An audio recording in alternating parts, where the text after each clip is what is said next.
I got in it for street. You know what I mean? I was thinking about the street. I wanted to be able to defend myself in any situation. But when I met John and then the UFC, start hearing about the UFC, then I start thinking, you know what, there's a career. Maybe I can make something out of this. Well, what else am I going to do? I don't really want to do anything else. I don't want to get a job. I don't want to have to get up and I don't want to listen to a boss or do all that. You know, so this is an option for me. So I stuck with it, and John encouraged it. John believed in me and made me believe in myself that we could go and do this. But before us, there was no other Irishman. There was no, as far as the UFC were concerned, Ireland didn't exist. So it was still just a dream for us, you know what I mean? But definitely when I met John and when I started training in Straight Blast Gym, I started realizing I can make a career out of this. I can do something that hasn't been done before. I can show the Irish people true martial arts, something they have never seen before. So that's what we are in the process of doing.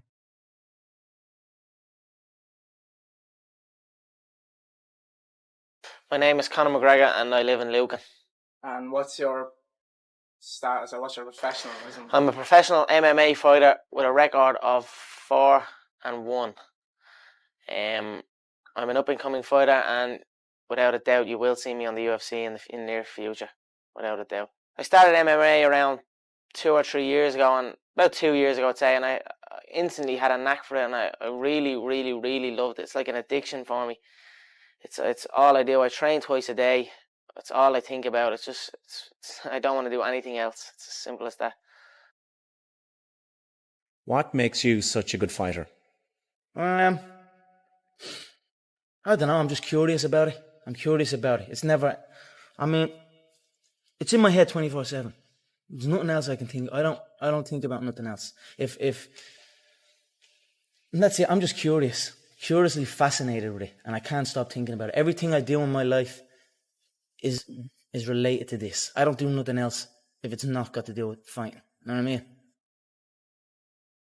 It's more like an obsession now.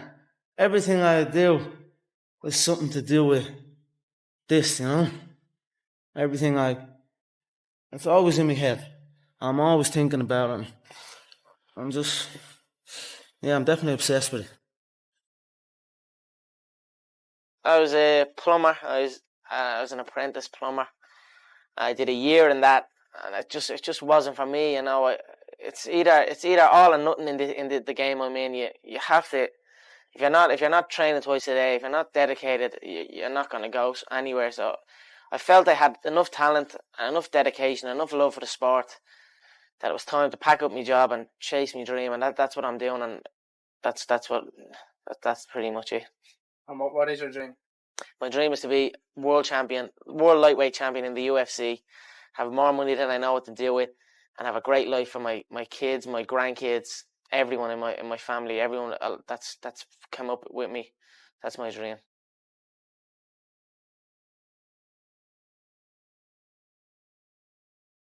And another left. Conor's in serious trouble. He's down. He's done it.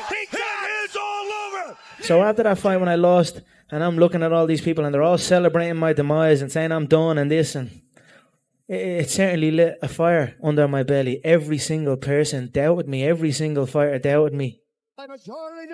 Doubt me now. The Notorious Conor McGregor. I always knew I only need one chance. I always felt I was better than everybody. I always felt all I needed was to get in there once. Just give me one shot and I'll take it home. I'll steal it every time. And then so when I got the call, I knew I wasn't hanging around. I was going to call out everyone in the division. I was going to make my way up to the top as fast as possible, because I felt I was ready. I felt I was better than these people. So, but obviously the work always is still, you know, there's always work to be done, you know. So if anything, I suppose, it definitely got me to the gym that bit more, you know, that now it's there. Now all these dreams that I've been having are actually there in front of me. So I work towards it. Like I said, give me one chance and I'm going to take it home. So they gave me one chance and I took it home. There's two things I've learned from these past 7 months. Number one is that hard work pays off. And number two is that dreams come true. I feed off this. I love this stuff. This is what gives me energy. Saying I'm going to do something. Putting it out there. for the world to see and then going out and doing it. There's no better feeling in the world than that. And it's as easy as that. Say what you're going to do and go and do it. I was asking you on Thursday about his right hand. Yeah. Can I tell you what you told me? I said his right hand would get him into trouble. It's the shot I predicted. I said he'd overload on his right hand. I said I'd slip. I said I'd bang the left hook. And that's what happened. How do you do that? How do you if you can see it here and you have the courage enough to speak it, it will happen. So I see these shots, I see these sequences, and I don't shy away from them. A lot of times people believe in certain things, but they keep to themselves. They don't put it out there. If you truly believe in it, if you become vocal with it, you are creating that law of attraction and it will become reality. When preparation meets opportunity, you know, nothing is impossible. You know what I mean? You can achieve anything. It's about getting better. Nothing else matters except me showing up at the gym every single day and putting in the work to get better. Nothing else matters except getting better, showing up at the gym and improving. When I was a kid, I used to always visualize stadiums. And like, even when I was playing football, I'd kick the ball against the wall and I'd pretend I scored a goal and I'd run off and I'd be raising my hand and visualizing a arena full of fans. You know, that was something I'd done as a kid out on my own. I like just running around kicking the ball. So I always had these visions of something, but I just didn't know what it was. And then I suppose when I came to these events and I started training MMA and then came to an event, it was like, okay, this is it. This is what I'm going to do. And then now I'm doing it. I knew what was going to happen. I knew I was going to get here. They didn't. There's a lot of stressful years. You know what I mean? A lot of tough times. But I proved them wrong. I proved myself right. I'm the fucking future.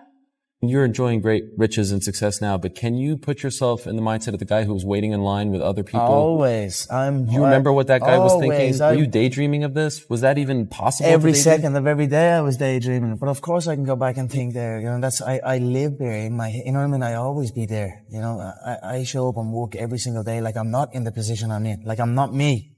So that's the mindset I have, and it's working. If you work hard, you can achieve great things.